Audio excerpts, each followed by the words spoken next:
I do.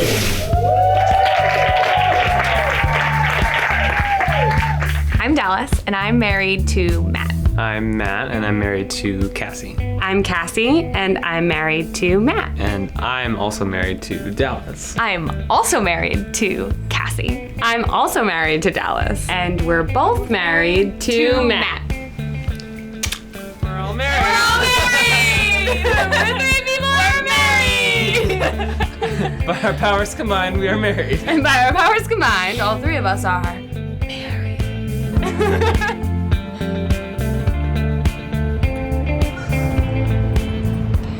For Brut, I'm taking you to St. Pete in Florida, where I met with Cassie, Matt, and Dallas. They are in their early 20s, they are a polyamorous throuple, and they recently just got married.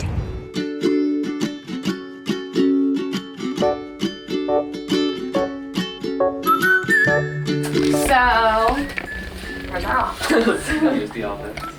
There's like a lot of pictures of us in here. There's tons of stuff. This is my desk, and you can tell because it has so many pictures of Dallas. There's a lot of pictures of Matt, but there's so many pictures of Dallas.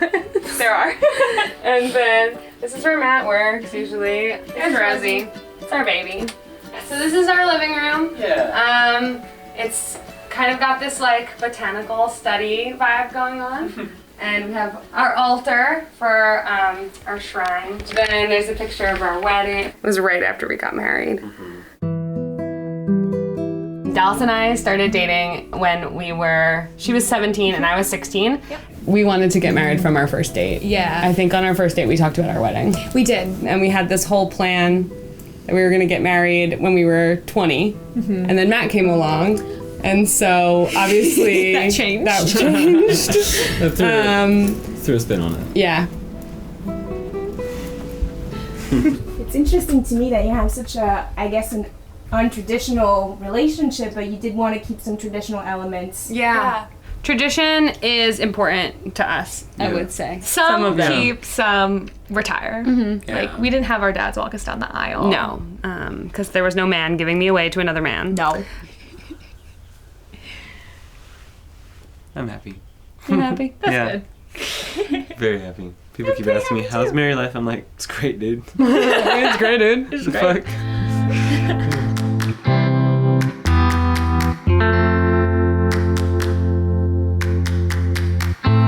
To me, getting married was always like, if you know you're going to be with someone for the rest of your life, like, you go ahead and you get in front of everybody else and you tell them how much you love them so that you can be committed.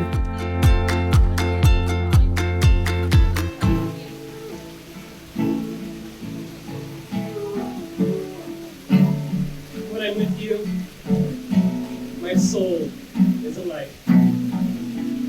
I feel the picture. No, she sings so pretty.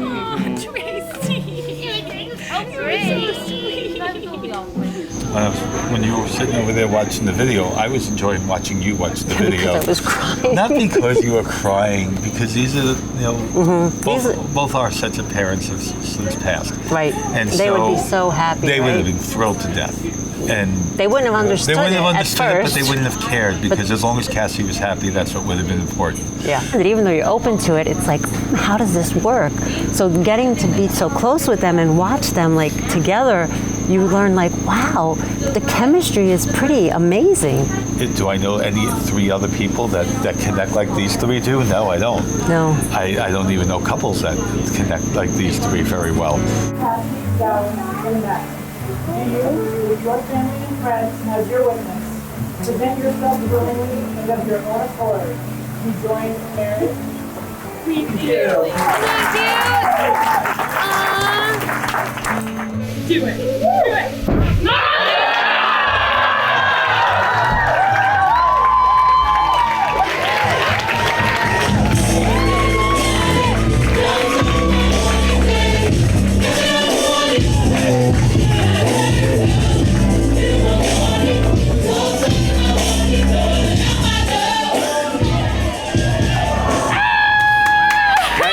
That thing. I did. I slaughtered it.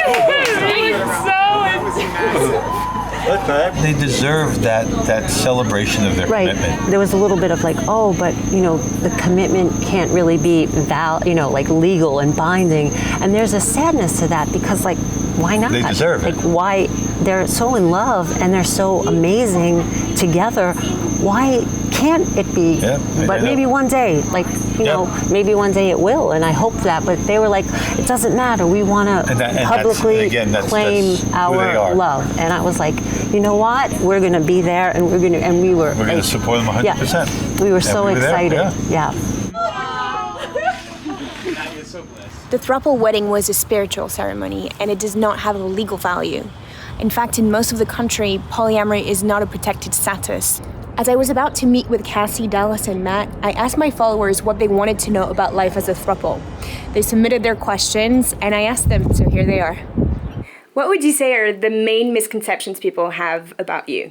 That we don't know about each other. Yeah. Dallas and I know nothing about each other, and Matt is, he has 2 wives, but we don't know. Yeah. He's living a double life. Yeah. He's messing around. Yep, I have a side piece or whatever. Yeah. That's the first thing I usually get asked is, do they know about each other? And it's like, I'm like, well, we know. We joke about it like that. We try to keep some levity around it. Yeah. But honestly, it's kind of sexist to assume that we are in a polygamous relationship. A polygamous relationship is putting all the power on Matt and saying, look, it's kind of like an assumption that we're just sitting around waiting for Matt to tell us that we're going to be in a relationship with him and he's going to have 2 wives and we're just like down for the ride. But really, I mean, Dallas and I were there first. Right. If anything, Matt is our sister husband. Yeah. Exactly. If anything, you're a little pretty boyfriend. Yeah. And this is our bed where all 3 of us sleep, even though we don't really fit, but we can't. We try to fit. We can't fit a king-size bed in our little room, so we make it we have work. to just be okay with this, because if we put a king-size bed, then we can't get into our closet. It would be the bedroom. And Lord knows we need a closet. With all of us, we have 3 people, 2 closets, so. We do keep very warm at night. Yo, in the winter time, together. we don't have to put on the heat at night at all. Yeah. No. But in the summertime, In the summertime, the air's on 68. air's on 68. It's hot. Yes. And then the second biggest misconception is that this is one big sex freak party. Yeah. Like, it's just like sex all the time. Threesomes, orgies, and then some. Yeah. That's what people think. Our sex life is, I would say, like normal. It's pretty normal. Stupid normal. Yeah. I would say we have sex around once a week. Each of us probably all have sex once a week, whether that's all 3 of us together or one Separate. of us or 2 of us together and one of us not being involved. Yeah. I would think it's on rarer occasions that all 3 of us have sex together, just because 3 dynamics all being naturally turned on at once is like difficult to achieve, and we don't want to be fake with each other about it. Yeah. If one of us isn't in the mood, we're not gonna. We're not gonna do it. Yeah. Because it just doesn't feel genuine. But that's not the driving force behind our polyamory. The driving force behind our polyamory is sharing love with as many people as our heart wants to, and keeping our heart super open. Is there jealousy? Do you ever get like nasty feelings? Oh yeah. Oh, we 100%. can be nasty. We can Absolutely. be nasty. Oh yeah, Yes. we can get messy. I would say jealousy is our biggest teacher. Yeah. But you Totally. get very angry at your teachers. Yes. No, there will be moments where like Cassie and Matt will come home from something. I'll be like getting ready for bed. I'll like walk into the room and they'll be like in a passionate moment. I'll be like, oh hee hee, like oh no, like let me leave, because of some privacy. And that doesn't make you feel jealous. No, it used to. It used to make me feel jealous, but I had to address that. Like, I was not giving myself enough self-love. I was thinking like, oh, they don't want to do that with me. Oh, but they did, and they were, and I wasn't paying attention because I was so focused on like, they're doing it. Yeah, I think our jealousy doesn't look like, I couldn't handle my partner kissing somebody else. Like, that's never been real. Like, even the first time that you guys had your first kiss, I told Matt to kiss Dallas. Yes. I was like, hey, you want to kiss Dallas? we were like, And I was like, why don't you guys kiss? So I think that that's not really where a lot of our jealousy lies, especially not anymore at all. Like, No. maybe a little bit in the beginning of our relationship, but not so much at all. But there's definitely jealousy about attention and time spent. Yep. But when it comes to like the physical element or like just seeing that like spark in between them, it excites me. It makes me happy. It makes me feel fulfilled.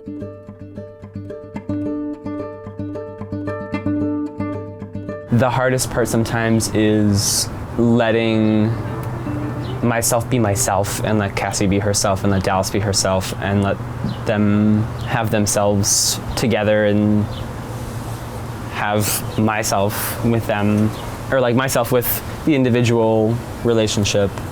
I think I struggle with that sometimes, just as more of like an ego thing more than like it's a deep-rooted issue. Like I think it's just comes from a lack of, I think it's just an insecurity. So you learned about polyamory through the lens of the free love movement. Yeah, exactly. Through the lens of like the Woodstock hippie, like free love movement. And that was super intriguing. And Matt taught us. Yeah. Because we did not know about polyamory. We just knew that something was happening. Something weird was happening between the three of us. Yeah. And we couldn't quite figure out what, but Matt was like, what if we were polyamorous? What if we were in a triad? And Dallas and I went online and immediately Googled that and Paced around for a bit. Yeah, definitely paced around and talked and scratched our chins and were like, what could this look like? What if this went wrong? Right. What would happen? But ultimately we were like, well, we're in it. Yeah, it's kind of already happening, so let's just see where it goes. And we've been learning as we go along. The thing that's been the hardest for me is worrying that I will hurt Dallas or Matt because they're so devoted to me. But at the end of the day, all three of us are polyamorous. And that's just a really intense insecurity that just used to come up when I was just discovering, like, oh, am I greedy? Am I crazy? Can I not? Am I not being honest with myself about the feelings that I feel about either of them? And even though our relationship started off so beautifully, I mean, I started questioning what I don't feel that there's anything wrong with Dallas and I's relationship. I don't feel that there's any deficit here, but there must be, because every piece of media is saying if you're looking outside of your relationship, there's something wrong. And so even though deep down in my core, I knew that there was nothing wrong, I still got caught up in that conditioning, still got caught up in that fear that comes from just like these normative boundaries that we put on relationships and people generally. What would you say has been like the most confusing part?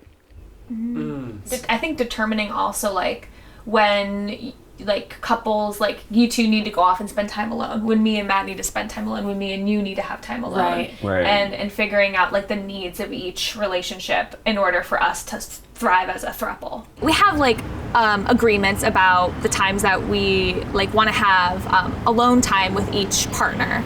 Cassie and Matt have a long-standing date on Thursday, and then Matt and I once a week. Cassie and I, we always have a long-standing date on Sundays that we call our girls' date, and we'll talk and we'll reconnect. And the time spent as couples is very important in order to bring that energy back to the triad.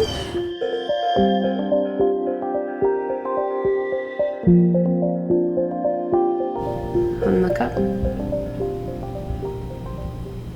Beautiful woman. Oh, thank Beautiful.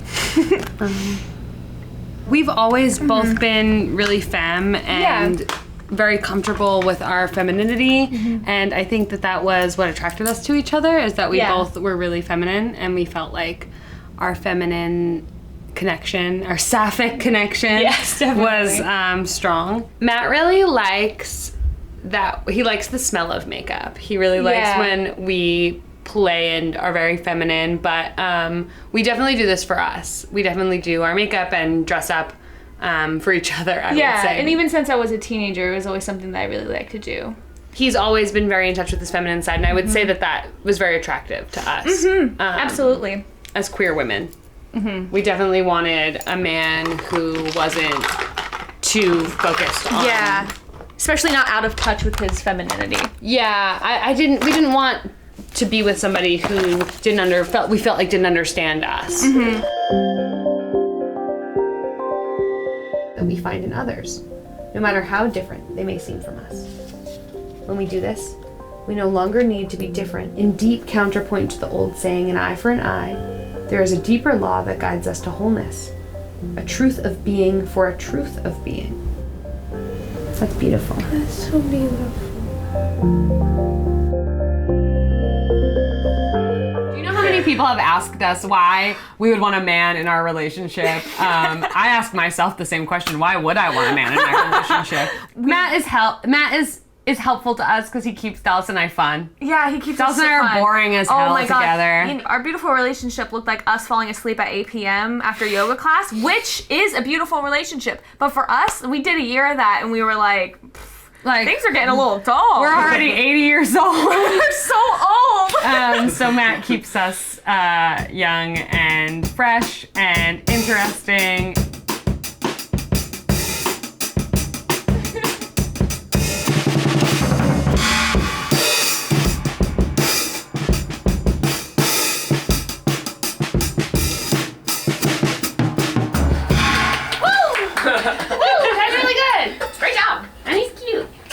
He's very cute. It's great when I practice because then I have an audience all the time. I have adoring fans all the time. Yeah, it's an audience when it's more than one person. Yeah, that's what it is. That's why you have 2 wives. Yeah, that's the only thing. That's the only thing. Yeah.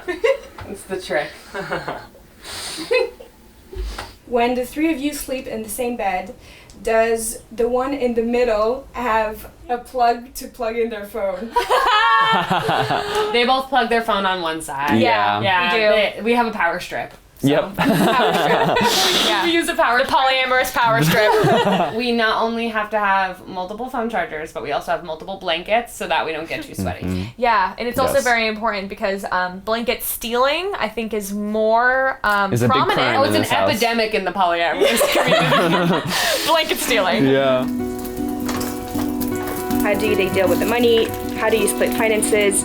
Cassie and I always knew that for us at least, having merged finances was a very, very strong indicator of trust for each other.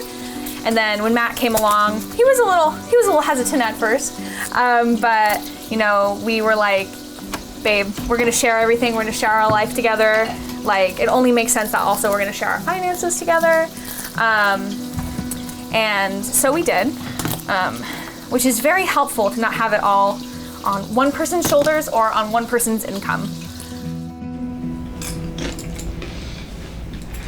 What do you want to do for our date? Well, we have to make popcorn. We do. That's always the first step. And then Could definitely. maybe we can take a walk around the neighborhood or something. Yeah. We could light an intention on our altar before we do that. Love that. And you're gonna go Light thrift it shopping, up. right? Yeah. Cool. I think so. You gonna have fun at the park? We're gonna have fun at the park. Okay. What are you guys gonna do? We're probably gonna watch the rest of Bridgerton. Okay. Yeah. We're gonna have our date. I love you. I love you. I love you. I love you. Have Bye. a great time. Have fun, Be baby good. girl. Bye. Okay. Love you. Bye. Bye. Bye. Maybe not one. Maybe one. Okay. I've got 3, but pick it. You've got 3 hands? Yeah. Okay, it's the 3rd hand. This one. Good luck. Yay! For our date today, we want to set the intention of being in the present moment. Peace. Peace. Tranquility with each other. Mm-hmm. And I think connecting as one.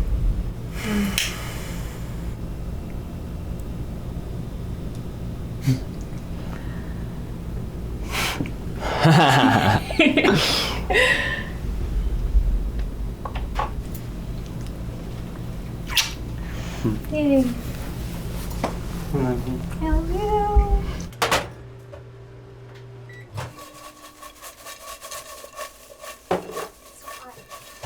I think I have made popcorn for every single one of our dates, Dallas. Yeah, I would say. I think it's going back to traditions. That's a good tradition. No, Daphne. It's Oh, so she's sad. so sad. I grew up watching a lot of soap operas with my mom, so I really like to watch dramatic stuff with you. Yeah, and I watched a lot of Real Housewives with my mom. Simon! Simon! There it is. Bastard. Why do you have tears in your eyes, my Yeah, why are you crying? Why are you crying? She's got a reason to cry.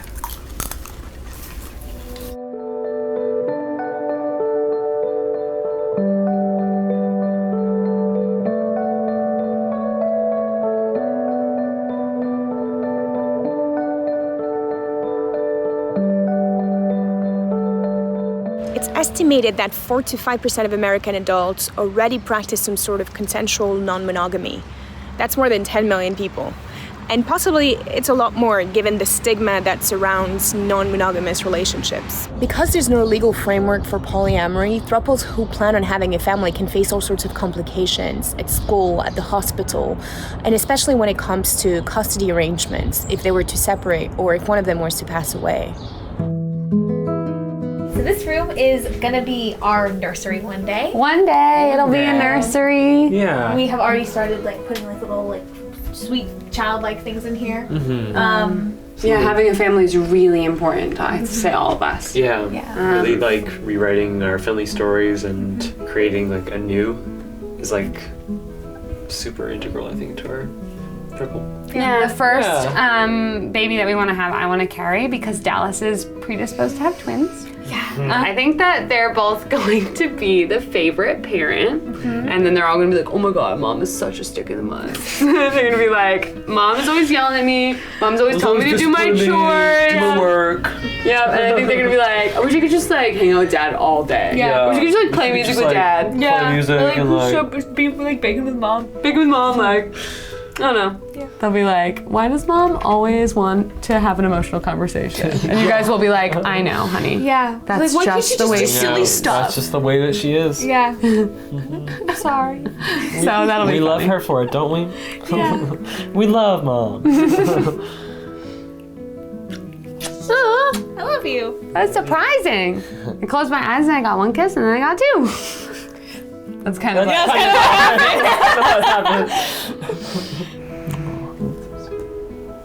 Love you guys. Love you. Love you.